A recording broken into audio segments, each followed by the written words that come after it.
DNA 활성도를 바꾸면 임산부가 출산 전에 유전자 5% 태아의 바꿀 수 있습니다.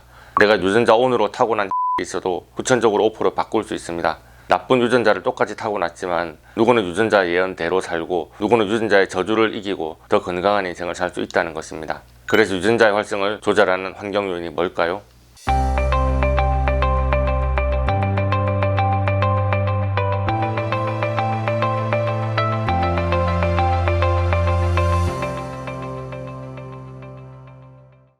안녕하세요, 명희한 최원장입니다. 치료법이 없거나 약이 없는 질환이 낫는 것을 보시고 놀라신 분들이 도대체 유리병 잡고 초나하고 침 맞았는데 왜 질병이 낫는지 물으십니다. 블로그에도 유튜브에도 치료 원리에 대해서 많이 설명해 놨고 그것을 보고 저를 찾아오신 분들이니까 그것이 이해되지 않아서 묻는 질문은 아니고 명쾌한 알러지 치료가 신체에 어떤 작용을 하는 것인지 좀 더 근본적인 인체의 원리에 대해서 질문하시는 것 같습니다.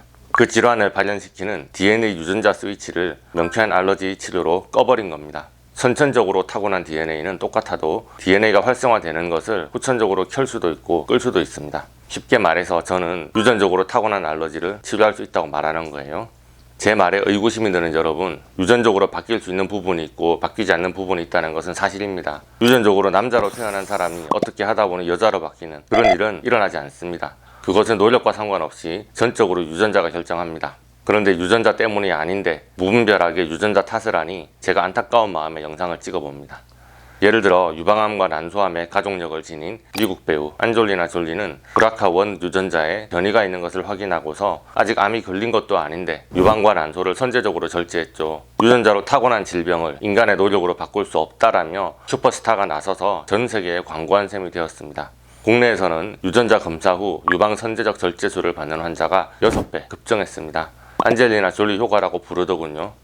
유전자 대세로는 그냥 선제적으로 질병에 대응하는 수준을 넘어섭니다. 1998년도 개봉했던 영화 가타카에서는 유전자를 조작해서 원하는 형질의 아이를 맞춤형으로 낳는 시대를 배경으로 합니다. 슈퍼마켓에서 원하는 물건을 사듯 파란색 눈, 금발머리, IQ 140 이상, 키 180 이상 남자아이 이런 식으로 부모가 원하는 대로 자녀의 유전자를 조작하고 그렇게 우월한 유전자를 가진 사람들끼리 부와 육체적 우월성을 대물림하는 세상이 온다는 것이죠.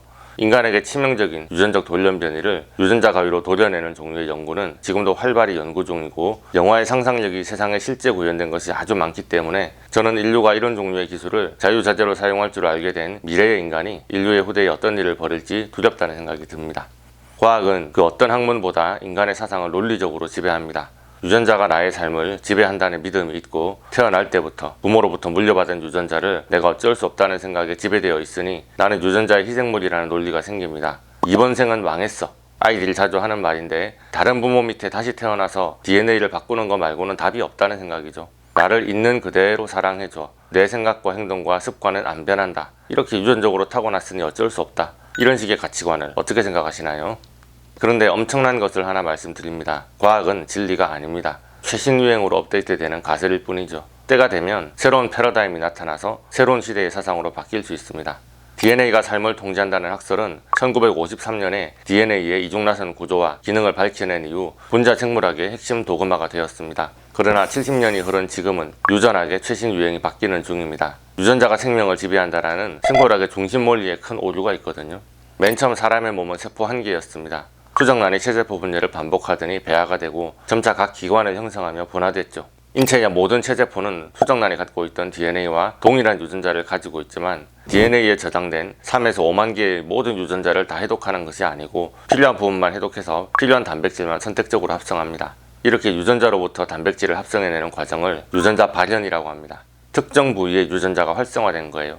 그것을 유전자 스위치가 켜져 있다라고 하고 온 상태라고 표현합니다. 어떤 유전자가 단백질로 해독되지 않을 때는 그 유전자가 오프 상태에 있다라고 합니다. 이렇게 유전자 발현은 스위치를 껐다 켰다 하듯이 조절되는 중이거든요. 그런데 DNA는 스스로 유전자의 활성을 조절할 수 없습니다. 유전자 발현 스위치를 스스로 껐다 켰다 할 수 없고 유전자가 스스로 무언가를 만들어내는 것이 아니라 외부 환경으로부터 오는 신호가 있어야 그 유전자의 발현이 활성화된다는 것이 속속들이 밝혀지고 있습니다. 환경으로부터 받는 신호가 어떻게 유전자의 활동을 선택하고 변화시키고 조절하는가를 연구하는 구성유전학 분야가 최근 10년간 급부상하는 이유입니다. 자, 그래서 원래의 질문으로 돌아가 봅니다. 부모로부터 유전된 알러지 질환이 나을 수 있냐고요? 부모가 모두 알러지 반응을 일으키는 유전자 스위치가 켜져 있는 상태에서 아이를 낳았습니다. 그 스위치 온 상태를 물려줬기 때문에 아이가 선천적으로 알러지가 심했습니다. 그것을 어떻게 하면 될까요? 알러지 유전자 스위치가 켜진 채로 태어났지만 그 상태가 불변인 것은 아닙니다. 선천적으로 켜져 있던 그 알러지 유전자 스위치를 끄면 됩니다. 그러면 정상이 사그라들어요. 후천적인 것은 물론이거니와 유전된 알러지도 치료할 수 있습니다. 그런데 어떤 방법으로 끌 수 있는 걸까요? 1944년 프랑스의 자크 모노 연구팀의 실험을 소개합니다. 사람의 대장 속에 기생하는 대장균은 포도당분의 요소를 가지고 있습니다. 그런데 대장균에게 포도당을 안 주고 젖당만 주면 어떻게 될까요? 원래는 포도당분의 요소만 갖고 있었지만 지금은 먹고 싶은 포도당이 없으니까 대장균은 어쩔 수 없이 젖당분의 요소를 합성합니다. 후천적으로 젖당분의 요소의 설계 정보를 가진 유전자 스위치를 켜서 활성화시킨 겁니다. 그렇게 젖당을 먹고 있는 대장균에게 다시 포도당을 주면 어떻게 될까요? 대장균은 젖당분의 요소를 더 이상 만들지 않습니다. 젖당보다 포도당을 더 좋아하거든요. 굳이 먹고 싶지 않은 젖당을 먹기 위해 젖당분의 요소까지 합성할 필요가 없어서 젖당분의 요소를 합성하는 유전자 스위치를 꺼버립니다. 여기서 좀 더 자세히 이야기하자면 DNA 코드에 딱 들러붙어 특정 유전자를 해독하지 않도록 방해하는 리프레서 단백질 오프 버튼, 유전자 해독을 적극적으로 촉진시키는 액티베이터 단백질 온 버튼 이야기로 더 들어가야 됩니다. 그렇지만 우리가 알고 싶은 핵심은 그게 아니죠. 유전자 온오프 버튼을 우리가 어떻게 조절할 수 있냐, 우리 입장에서는 이것이 더 중요합니다.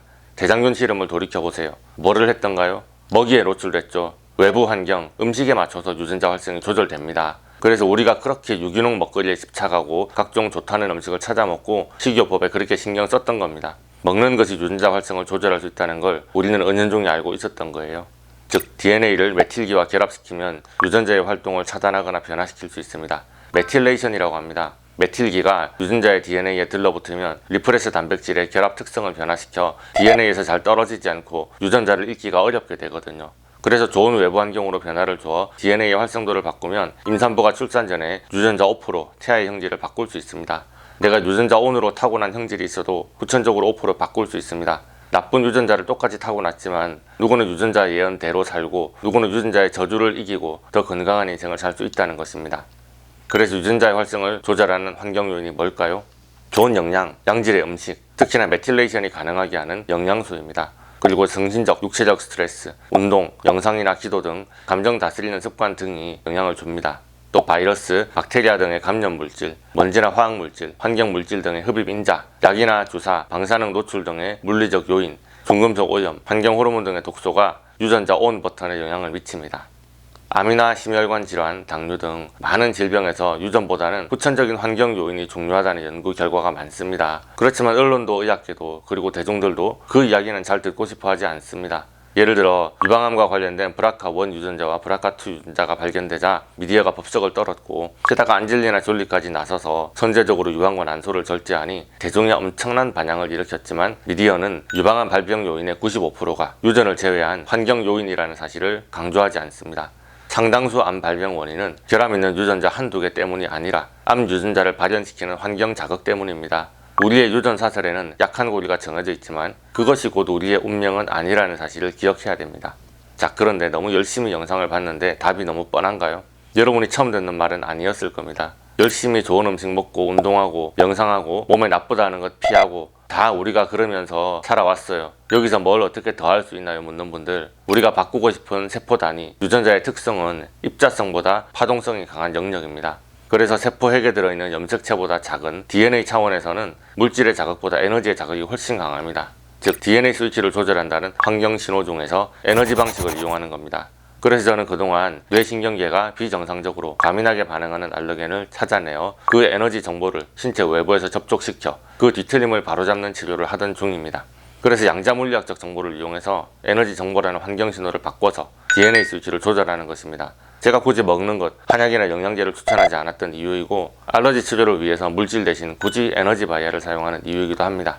후성유전학의 대가인 브루스 립튼 박사는 당신의 주인은 DNA가 아니다라는 책에서 생각, 인식, 무의식 등이 인체의 자연치유력에 어떤 영향을 미치는지 구구절절히 설명하고 있습니다. 그런데 명쾌한 최 원장은 여기서 한 발 더 나가겠어요. 정신의 에너지가 답이라는 사실을 알아봤자 몸도 생각도 전혀 변화되지 않는 당신을 위해서 여러분의 DNA 활성 자체를 외부의 동종요법 바이알 에너지로 조정하는 방식을 사용한 것입니다. 몸에 좋은 영양제를 구매해서 먹고 몸에 맞는 적절한 운동을 하고 미라클 모닝을 하며 영상으로 하루를 열고 몸에 좋다는 각종 식이요법을 해봐도 건강에 차도가 없던 여러분의 질환이 어찌 보면 너무 우스워 보이는 명쾌한 알러지 치료로 호전되는 이유입니다. 자, 그래서 유전자를 탓하지 말고 스스로의 인생을 열심히 개척해 나가시길 바랍니다. 명쾌한 최원장이 도와드리겠습니다. 오늘의 영상이 도움이 되셨다면 좋아요, 구독, 알림 설정 부탁드리겠고요. 질문 있으시면 댓글을 달아주시거나 네이버 톡톡으로 문의해 주시기 바랍니다. 감사합니다.